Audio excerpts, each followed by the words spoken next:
आज आपण MCQ संदर्भात काही चर्चा करणार आहोत.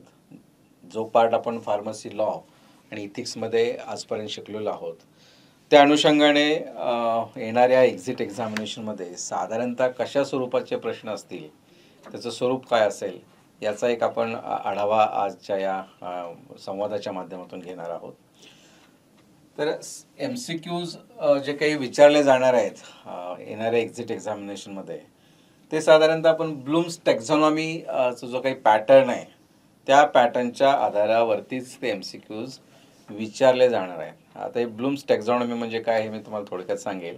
म्हणजे त्या एक्झामिनेशनमध्ये प्रश्नांची काठिण्य पातळी किंवा प्रश्नांचं स्वरूप हे कुठल्या मूलभूत गोष्टींवरती अवलंबून असणार आहे, की जेणेकरून या फॉर्म्युलाचा उपयोग तुम्ही जेव्हा त्या विषयाची तयारी कराल त्यावेळी निश्चितच तुम्हाला हे उपयोगात येणार आहे.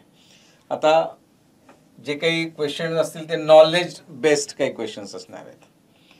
म्हणजे त्या विषयातलं रिमेंबरिंग इन्फॉर्मेशन जी काही आहे, म्हणजे माहितीपर आधारित प्रश्न, असे काही प्रश्न या एक्झिट एक्झामिनेशन्समध्ये असणार आहेत.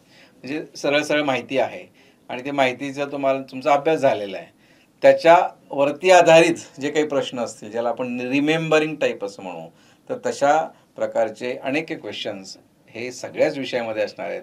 जसे ते फार्मसी लॉ आणि इथिक्समध्ये देखील अशा पद्धतीचे प्रश्न असतील. कॉम्प्रेहेन्शन टाईप ऑफ क्वेश्चन्स म्हणजे explaining the meaning of information. म्हणजे एखादी टर्म आहे, जसं आपण फार्मसी लॉ आणि इथिक्समध्ये डेफिनेशन शिकतो, त्या डेफिनेशनचा कायद्याच्या चौकटीमध्ये काय मीनिंग दिलं आहे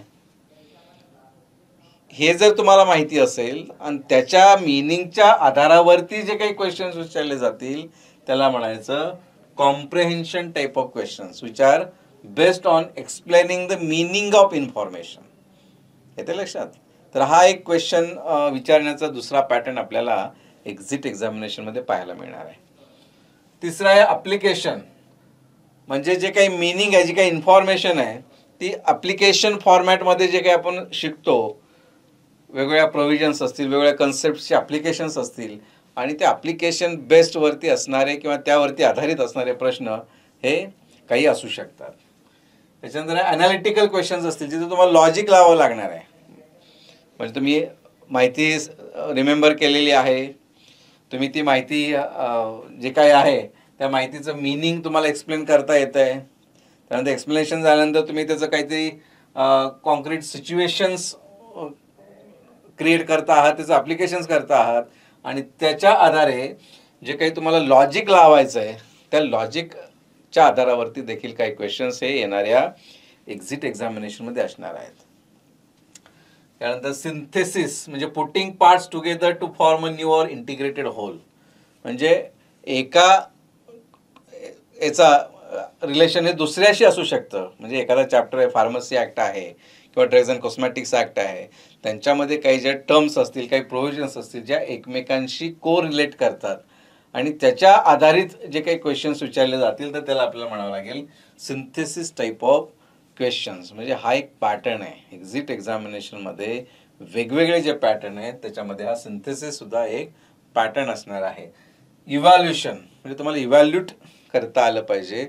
जे काही इन्फॉर्मेशन आहे त्याच्या इव्हॅल्युएशन बेसवरती काही क्वेश्चन्स तुम्हाला या एक्झिट एक्झामिनेशन्समध्ये असणार आहेत.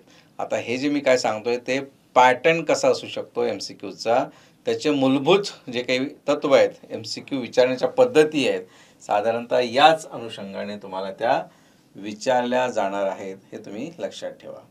आता आपण एक्झॅक्टली काही उदाहरणं MCQची घेऊ म्हणजे तुम्हाला लक्षात येईल की हे नेमकं कुठल्या पॅटर्नमध्ये ते उदाहरणं बसत आहेत. संपूर्ण DPEच्या कोर्ससाठी वेनेटर करिअर्सचा ॲप डाउनलोड करा.